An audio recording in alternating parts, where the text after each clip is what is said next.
नमस्कार दोस्तों, मैं तुषार जैन, CFO और रिसर्च एट अजेस्टो मनी गुरु और तुषार ग्लोबल सर्विसेज.com की तरफ से आपका स्वागत करता हूँ। आज 26 अक्टूबर सन 2023। आज के इस एपिसोड में हम बात करने वाले हैं भारतीय शेयर बाज़ारों के बारे में और आपको किन बातों के ऊपर आगे नज़र रखनी चाहिए उसके बारे में हम डिस्कस करने वाले हैं।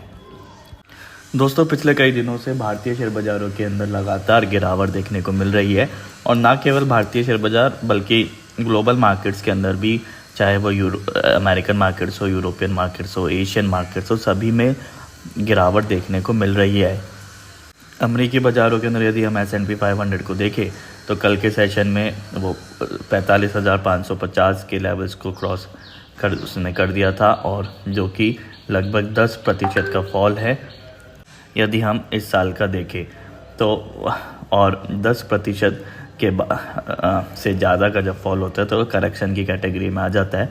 तो S&P 500 अब ऑफिशियली करेक्शन मोड के अंदर दिखाई दे रहा है। नास्डैक की भी बात करें तो नास्डैक 100 कल के सेशन में लगभग 400 पॉइंट की गिरावट उसमें देखने को मिली थी यदि हम इंट्राडे हाई और लो को कंपेयर करें, जो कि अगेन एक नकारात्मक खबर है। और आफ्टर मार्केट्स भी 150 पॉइंट से ज़्यादा की गिरावट अभी तक हो चुकी है। हालांकि फ़िलहाल अभी तक कोई भी बड़ा कारण देखने को नहीं मिल रहा है इन बाज़ारों के गिरने का। कुछ आशंका ये जताई जा रही है कि इंटरेस्ट US के अंदर इकोनॉमिक टेंशन्स की वजह से, चाहे वो इंटरेस्ट बॉन्ड यील्ड्स के अंदर इजाफा हो या फिर फेड चेयरमैन की तरफ से जो संकेत आ रहे हैं कि इंटरेस्ट रेट बढ़े हुए जारी रहने की संभावनाएं है। हालांकि ये इंडिकेशंस पहले भी आए थे लेकिन उसका इतना बड़ा प्रभाव स्टॉक मार्केट्स के अंदर नहीं देखने को मिला था, जो कि पिछले 2-3 ट्रेडिंग सेशन से फ़िलहाल देखने को मिल रहा है। फ़िलहाल यदि हम निफ्टी के ऊपर भी नज़र डालें तो निफ्टी ने भी अपने इम्पोर्टेंट सपोर्ट लेवल्स को क्रॉस ऑलरेडी कर दिया है। कल के सेशन में ही ऑलरेडी वो कर चुका है, जो कि था लगभग 19,226 के लेवल्स। उसके नीचे कल के सेशन में निफ्टी बंद होते हुए दिखाई दिया है और आज उसी के नीचे खुलने की तैयारी निफ्टी कर रहा है। अब नेक्स्ट इम्पॉर्टेंट लेवल्स रहने वाले हैं लगभग 18,830 के आसपास के, जो कि 200 डेज एक्सपोनेंशियल मूविंग एवरेज है। ये देखना होगा कि आज क्या वो उन लेवल्स के आसपास या फिर उन लेवल्स को क्रॉस करता है या नहीं, या फिर वहाँ से रिकवरी या फिर बाउंस बैक देखने को मिलती है, ये हमें देखना होएगा। लेकिन फ़िलहाल ओवरऑल मार्केट्स में अभी वॉलेटिलिटी जारी रहने की पूरी संभावनाएं बन रही है।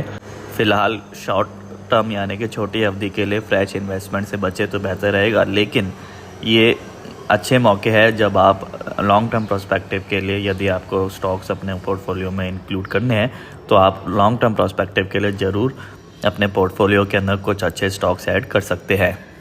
लंबी अवधि के लिए आप कंसीडर कर सकते हैं HDFC बैंक, वो अभी लगभग 1476 के आसपास ट्रेड करते हुए नज़र आ रहा है और फिलहाल वो अपने 31 अक्टूबर 2022 यानी कि अक्टूबर 2022 के लेवल्स पर नज़र आ रहा है। उसने अब एक साल में जितना भी गेन किया था वो गंवाते हुए नज़र आ रहा है। इसको भी हम ज़रूर कंसीडर कर सकते हैं। दोस्तों, याद रखिएगा, जब भी मार्केट्स में इस तरीके के करेक्शंस आते हैं तो वो हमारे लिए मौके होते हैं कि हम लॉन्ग टर्म के लिए अपने पोर्टफोलियो में क्वालिटी स्टॉक्स को ऐड करें।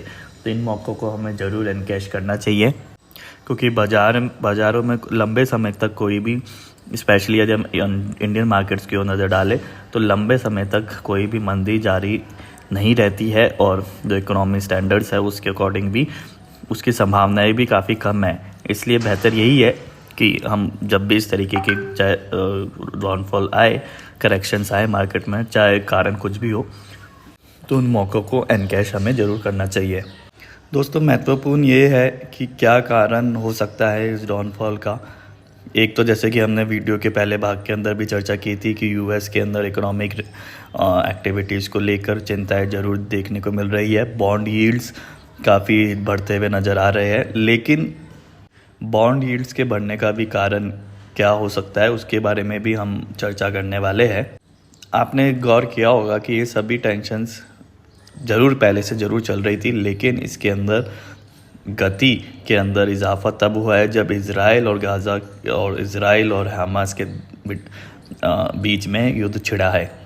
और जैसे कि अभी तक के स्टेटमेंट्स जो इज़राइली मिनिस्टर्स की तरफ से आ रहे हैं और जो भी ओपिनियन और बॉडी लैंग्वेज एक तरीके से इज़राइल की तरफ से देखने को मिल रही है, वो उससे यही कंक्लूजन अभी तक हम निकाल सकते हैं कि वो अब गाज़ा को पूरी तरीके से अपने कंट्रोल में करने के पूरे फिराक में हैं, जिसके लिए एक लंबे समय तक हो सकता है कि इज़राइल को ये युद्ध जारी रखने के लिए प्रयास करना पड़े, जिसके लिए एक बड़ी मात्रा के अंदर पैसा यानी कि फंड्स की आवश्यकता होती है।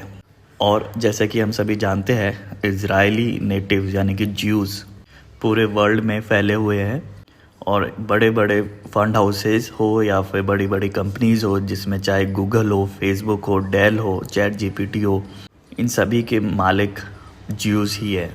और हिडनबर्ग, जिसके वजह से अडानी ग्रुप के शेयरों के अंदर जो अभी मौजूदा हालत है वो जिसके वजह से हुई है, हिडनबर्ग वो भी एक जूइश कम्युनिटी के आदमी द्वारा ही संचालित है और वही उनका मालिक है।